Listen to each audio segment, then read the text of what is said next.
E aí, galera, começando a nossa série de entrevistas aqui, o primeiro convidado que a gente pensou foi o Roger, logo de cara, porque é um cara que a gente já troca ideia há um tempo e o Nigéria sempre foi um parceiro nosso. E aí eu queria pedir primeiro, Roger, para tu se apresentar e apresentar a Nigéria para a galera que não conhece ainda e tal. Bom, sou Roger, sou formado em jornalismo, atualmente trabalho com vídeo, com cinema, tudo que tem a ver com audiovisual, internet. E a Nigéria é um coletivo que se formou ali nos tempos da faculdade, logo depois, quando a gente percebeu, né, esse grupo de amigos percebeu que a gente não queria ser repórter, a gente não queria ser jornalista de fato, e a gente queria fazer vídeo, e já tinha algumas produtoras aqui em Fortaleza que já estavam fazendo filme e tudo, e a gente pensou, cara, vamos montar uma produtora, vamos ver como é que fica isso. E a gente montou, né? A gente foi atrás de equipamento, computador, câmera, começamos a produzir isso, um contato foi puxando o outro, e estamos aí há uns 10 anos como produtor audiovisual. Não, eu ia perguntar como é que é, assim, onde é que vocês, como é que vocês se veem, né, no mundo do audiovisual, assim, não produtora, mas como é que vocês se colocam? Cara, assim, a gente é uma produtora, mas a gente começou mesmo muito como se fosse uma espécie de coletivo, né? Por serem algumas pessoas juntas. Então, a gente começou muito mais nessa categoria de coletivo de produção audiovisual, e a nossa produção inicial era muito voltada à cobertura de manifestações e documentários de movimentos sociais ou ONGs que queriam levantar alguma pauta, algum tema. Então, a gente começou por aí, até porque a gente participava já de movimentos sociais, de movimento estudantil, e foi cada vez mais se profissionalizando, sempre atento também ao próprio mercado, nunca deixando isso de lado, e acabou que hoje a gente é um pouco disso, sabe? Uma produtora, uma empresa que funciona dessa maneira, mas também é um coletivo que faz coisas na raça, que faz coisas voluntárias. Então a gente foi meio que mexendo com essas coisas e um pouquinho de cada coisa dessa é o que forma a Nigéria hoje. Massa. Uma das coisas que eu tenho curiosidade, até já vi o Iago falando sobre isso, até, não sei, acho que foi no Fala lá, Unifoca, ele foi fazer, sobre essa questão do coletivo e de mesmo assim, no coletivo ter as suas individualidades, né? De cada um ter ali cada um puxar mais para um lado e fazer mais alguma função, ou então até na criação mesmo de algum projeto, tal. Se quiser falar um pouco sobre isso também. A gente já concebeu a ideia muito como coletivo, porque a gente sabia que ter mais pessoas poderia somar mais, tanto as experiências de vida como as habilidades técnicas. A gente viu que isso poderia ser uma potência, e hoje a gente tem certeza disso. A gente sabe que ao invés de uma cabeça, de um diretor de cinema, que a gente pode ter se tornado, nós somos três que estamos em três lugares diferentes, vivendo três coisas ao mesmo tempo, e isso também na técnica, onde cada um foi aprimorando um pouco de cada coisa, e quando junta a gente consegue fazer um filme sozinho tranquilamente. Então, e isso também se encontra muito com a nossa intenção de evitar aquele discurso meio glamourizado do cinema que a gente encontrou em diversos lugares, né, de, eu sou o diretor, esse filme é meu, eu fiz a direção de fotografia. A gente não acredita muito nisso, está muito mais próximo da ideia do copyleft, do direito autoral livre, que na verdade nada se cria, mas as coisas vão se transformando. A gente copia muita coisa, assim, a gente pega um filme e, vamos fazer igual. Então a gente não tem muito essa, e a ideia de ser coletiva pra gente é massa, porque lá no fim do filme tem Nigéria.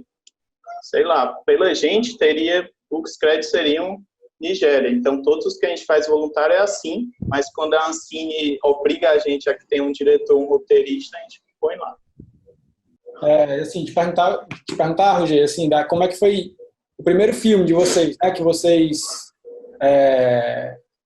tiveram uma visibilidade maior, que, assim, em Fortaleza, né, e até fora, né, de Fortaleza. Como é que foi isso, assim, para vocês? Primeira valendo mesmo, eu acho, da Nigéria foi o com vandalismo. É a primeira situação que a gente sentiu realmente uma repercussão grande. A gente já tinha um percurso e tal, mas muita gente conhece a gente por causa do com vandalismo. Inclusive, muita gente conhece o filme e não conhece a gente. Então, isso pra gente é a cara do nosso objetivo, assim, né? que as ideias sejam passadas, que as mensagens cheguem nas pessoas, independente de quem fez ou como fez, mas que cheguem, e o Convidalismo foi isso. Em um mês, tinha 100 mil visualizações no YouTube, o que era bastante nesse tempo, e para um filme grande ainda é bastante. Hoje tem aí, se juntar as versões de outras línguas, tem 400 mil visualizações, fora debates, eventos que a gente foi, festivais. Então foi muito massa, foi um estímulo muito grande, mas nos fez pensar também como sustentar isso, porque o convidalismo foi na raça. A gente gastou grana para fazer, a gente não ganhou nada. Então a gente ficou pensando a partir dele em como é que a gente ganha grana para continuar fazendo isso. Massa. Era uma das perguntas que eu ia fazer, na verdade, agora, dessa transição dos primeiros filmes e tal, para quando vocês começaram a ver realmente como uma produtora, como CNPJ e ver como uma profissão, assim, formalizar o coletivo, né? Como é que foi isso para vocês, assim, dessa transição, das burocracias, que muitas vezes para a gente que está no jornalismo ou publicidade é meio complicado, assim, e a gente não está acostumado com nada, enfim. Fala como foi da experiência de vocês aí. A gente bateu muito cabeça. Primeiro porque a gente achou que a nossa iniciativa seria uma organização sem fins lucrativos, uma ONG, alguma coisa do tipo, trabalhar em projetos sociais e tal. A gente percebeu que não, a gente percebeu que esse mundo é muito mais complicado, muito mais burocrático e que não tinha na época tanto financiamento, também não tem hoje. E a gente decidiu fazer uma empresa mesmo, com fins lucrativos, com tudo isso. E aí a gente foi pesquisando, trocando ideia com quem já tinha. A gente perguntou para muita gente que já tinha produtora, como é que tinha sido. E decidimos colocar na mão de um contador para resolver toda essa questão burocrática. Mas isso tudo já pensando nos editais, que nessa época já era uma coisa em ascensão, estava rolando muito. Então a gente, como é que participa desses editais de cinema? É tendo um CNPJ assim? Então beleza, vamos fazer assim, vamos fazer logo, vamos criar um portfólio, e vamos começar a entender como participa desses editais. Então, a formalização ela foi muito estimulada pela participação nos editais e, claro, para poder emitir nota fiscal de serviços, né? Então, foi muito nessa onda. Nossa, eu ia perguntar já agora sobre esse lance desse período, né? Isolamento e tal. E vocês vinham gravando com a galera lá da Casa dos Vetinhos. E como é que foi isso para vocês, assim, porque vinha tendo uma repercussão bem massa, ainda tá, né? Enfim, o movimento tá aí rolando. Mas como foi, tipo, interromper essas gravações e esse movimento todo? Cara, o período de isolamento ele foi uma pedra numa crise que já vinha rolando. A gente já estava numa crise cruel, porque o nosso modelo de negócio era muito baseado nos editais, querendo ou não. Por mais que a gente diga, não pode só sustentar por causa de edital e tal, beleza, mas a gente estava se sustentando por causa de edital. Era assim que a gente estava conseguindo fazer nossos projetos. E isso acabou. Desde a transição do governo Dilma para o Temer e depois do Temer para o Bolsonaro, não saiu praticamente mais nada. E isso porque a gente foi contemplado com séries e filmes, mas as coisas pararam e a gente se lascou. Então a gente já vinha se lascando, o isolamento piorou. Então a gente começou a pensar coisas que de alguma maneira mesclassem um interesse comercial, tivesse visibilidade, mas também tivesse uma pegada legal. E o La Casa dos Vetinhos é um resultado um pouco dessa nossa busca. A gente conseguiu fazer uma série que é uma paródia de humor, que tem um patrocinador, que é uma marca de roupa, a Smolder, que está lá estampada nos personagens, mas também tem um enredo que revela toda uma questão social, que é essa dos jovens que nem estudam nem trabalham. Então, o enredo é muito baseado nisso, né? O grande golpe deles tem a ver muito mais com isso do que qualquer coisa de banco e tal, como é mesmo a Casa de Papel. E aí a gente parou de gravar, o patrocinador suspendeu, e a gente está um pouco nesse misto de esperar que volte como era, ao mesmo tempo tentando se preparar para uma nova fase que talvez não seja como era antes, ou pelo menos demore a ser como era antes.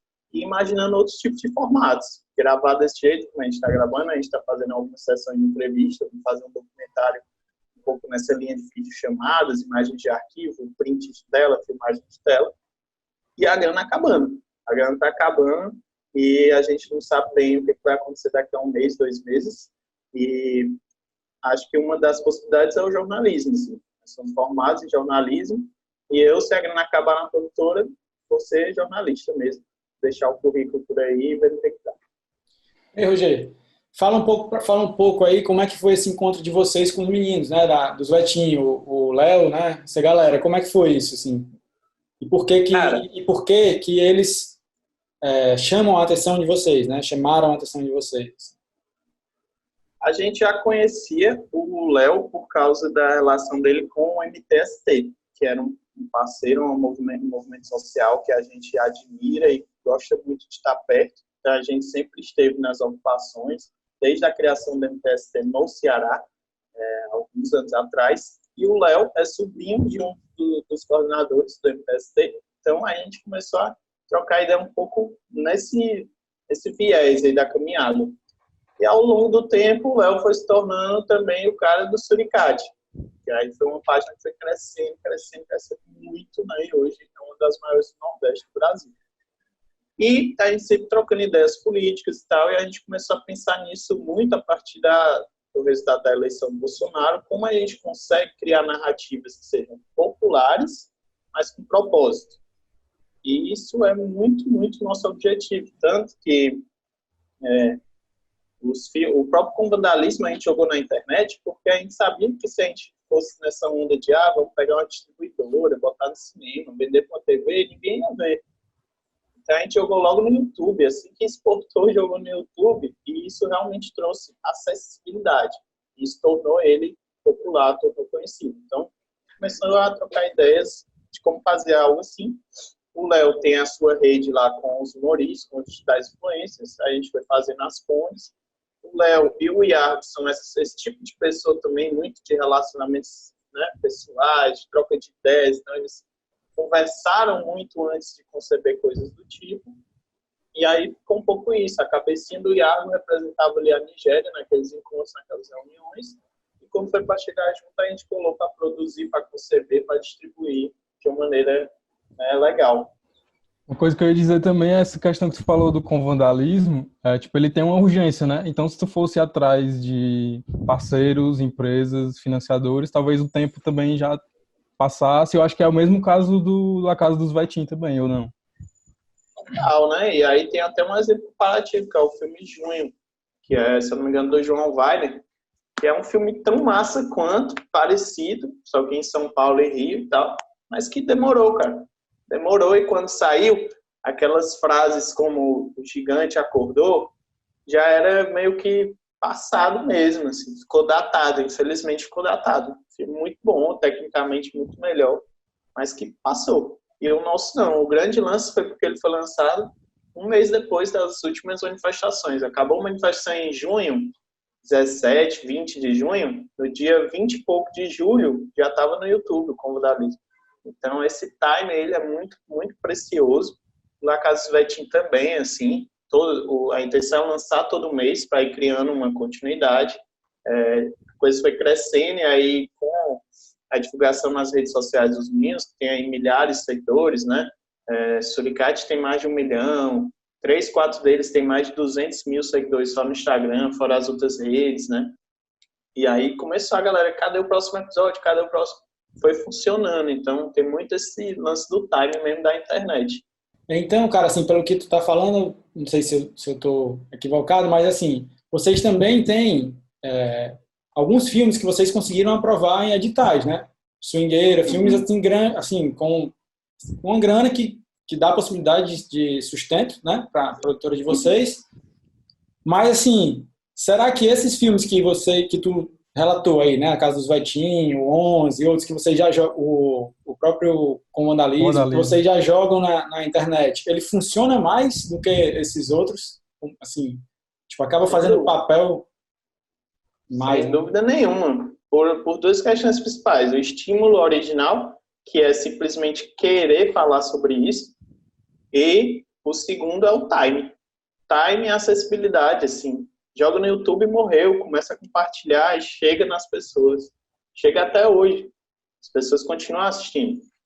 Porque tá ali, tá acessível, né? Então, e essa coisa, a gente estava doido para fazer aquele filme. Então, essa força de estímulo, de motivação, ela é muito maior do que grana.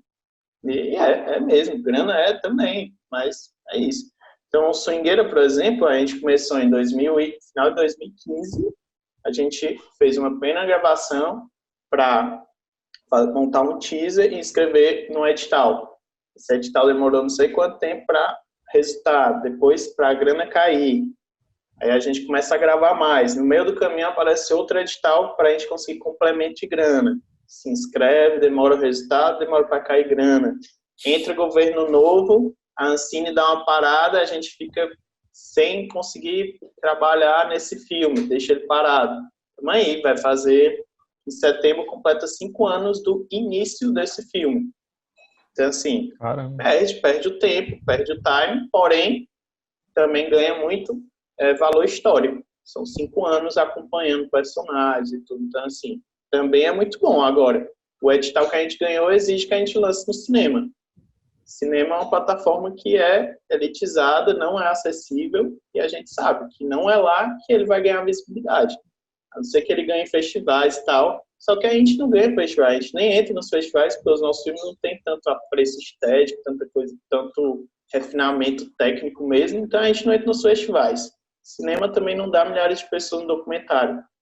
Vai ter visibilidade quando entrar na internet. É uma coisa que eu já era a fim de perguntar assim para ti, eu acho que eu nunca conversei contigo sobre isso, não. Mas sobre essa parceria no Swingueiro, no caso, né? Que vocês tiveram com o Felipe de Paula. E não só sobre essa parceria especificamente, mas sobre parceria de documentaristas com pesquisadores de outras áreas, assim. Como é que é isso para ti? Como é que tu vê essa união, assim, no trabalho de quem faz cinema, de quem faz vídeo?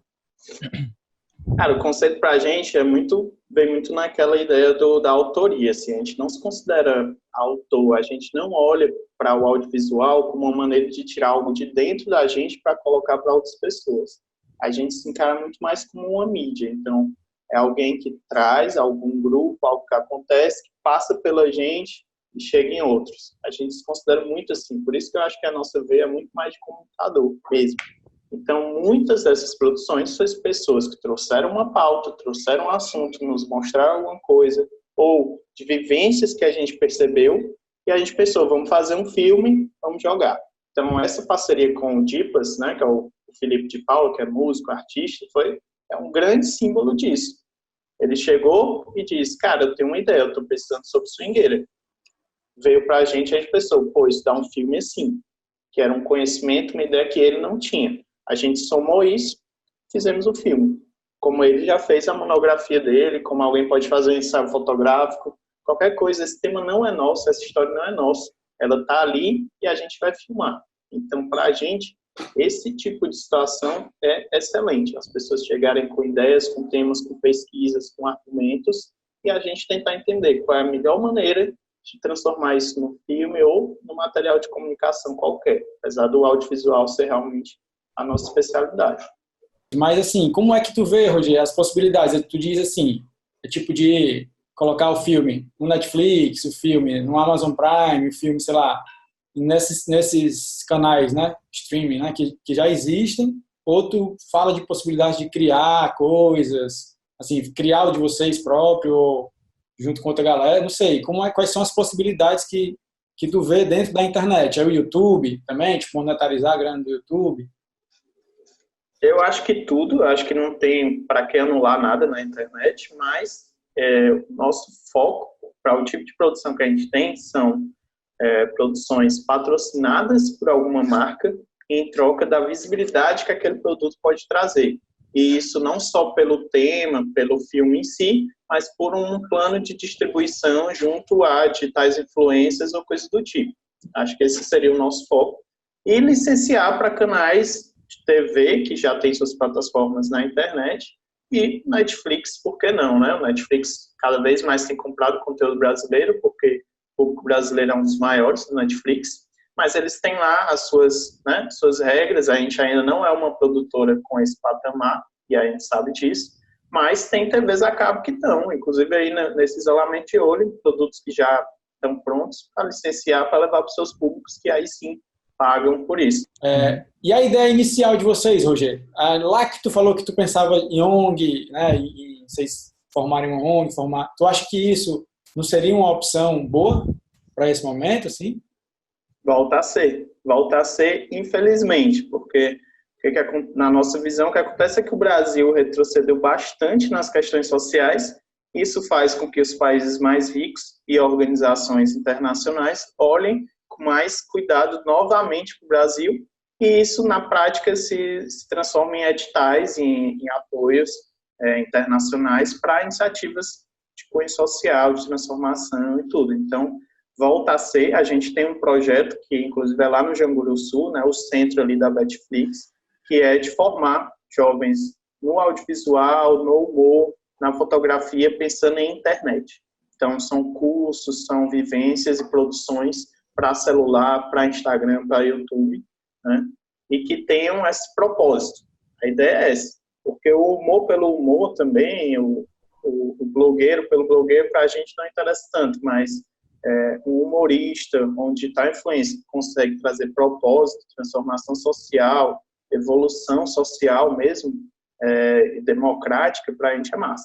E a gente sabe que fazer um bom vídeo, fazer um bom produto, né, interfere ainda mais, influencia ainda mais as pessoas. Então, a ideia é um pouco essa. A gente está em parceria com o CNPJ sem fins lucrativos para propor esse tipo de coisa. E estamos atentos, estamos bastante atentos também a esse tipo de produção, até porque é isso, assim, vai mudando, né? O Brasil está precisando mais disso nesse momento do que filmes, talvez. Então, a gente vai transformando um pouco a nossa função nesse tipo de coisa. Rogério, cara, um conselho que tu dá para vocês mesmos, assim, vocês mesmos da Nigéria, ou, né, para as pessoas que trabalham com audiovisual, o que fazer? Assim, eu sei que é difícil essa pergunta, mas o que fazer agora, nesse momento, assim, tipo, se preparando para a saída da quarentena, enfim. Isso assim, é uma pergunta mais para resumir tudo isso que a gente já falou, né? Eu acho que a principal orientação que a gente consegue visualizar nesse momento que o isolamento trouxe, né, de reflexão, de dúvida mesmo, o que eu tenho mais certeza é sobre internet e redes sociais. É isso que eu tenho me debruçado assim, com mais paixão, porque o presente, né? Para a gente já foi futuro, mas o presente está no celular, o presente está na conexão, o presente está nas comunidades digitais, e eu acho que a gente precisa pensar produções que estejam de acordo com isso. Perceber as ondas da internet, perceber os comportamentos, saber como não ser simplesmente passivo e multiplicador de uma mesma coisa, mas criar coisas que vão funcionar ali, né? Dialogar com essas pessoas, criar redes, e eu acho que é isso. Eu acho que se um dia a gente imaginou ter filmes no cinema, no telão, o grande sonho agora é ter milhares de visualizações. A gente imaginava antes ter uma série na TV, que ainda é possível, a TV também é um mercado bem possível, principalmente a TV fechada e a TV de fora, mas hoje a gente pensa em ter uma série que as pessoas acompanham no YouTube, que as pessoas seguem no Instagram, que elas se identificam com aquilo. Eu penso que é por aí e penso que esse está sendo a virada que a gente está precisando dar, né? Enquanto produtor. A gente não pensa mais em filmar e editar, a gente está pensando agora em projetos, pensando como criar coisas que vão ser assistidas, que vão ser pedidas, que vão ser adoradas e, querendo ou não, complexificando, problematizando ou não essa relação com a internet, é o que está acontecendo. As pessoas estão realmente na internet fazendo coisas no celular, no computador, passando, compartilhando pelos ambientes digitais. E é um pouco isso. Eu apostaria nisso, da gente entender melhor como produzir na internet e como distribuir. Pois massa, galera. Essa foi a primeira conversa que a gente teve, assim, e foi bem massa, assim, pra gente, porque deu pra trazer assuntos que a gente não tinha conversado ainda com o Roger e, enfim, a gente sempre troca ideias sobre produções, sobre coisas da vida no geral. E aí, não sei se tu tem mais alguma coisa para falar, Roger, mas, enfim, só deixando esse agradecimento da gente pela parceria mais uma vez e tamo junto aí. Não, pô, agradecer o espaço, sim, espero que tenha sido útil para quem assistiu, para quem vai assistir, e a gente continua nessa, sim, sempre foi acessível, sempre será, porque para a gente trocar ideia, conhecer mais sobre o outro, até falar, é uma maneira de evoluir, né? Então é isso, segue lá a gente nos Instagram da vida, troca ideia, manda mensagem, quando der, a gente se encontra pessoalmente. Procura lá a Casa dos Vaitim também, a galera lá do É. Suricate. É legal, boa dica. Sigam Suricate, Talmon, Everton, Pobration, Rodolfo, as Pulsezinhas, toda essa galera aí.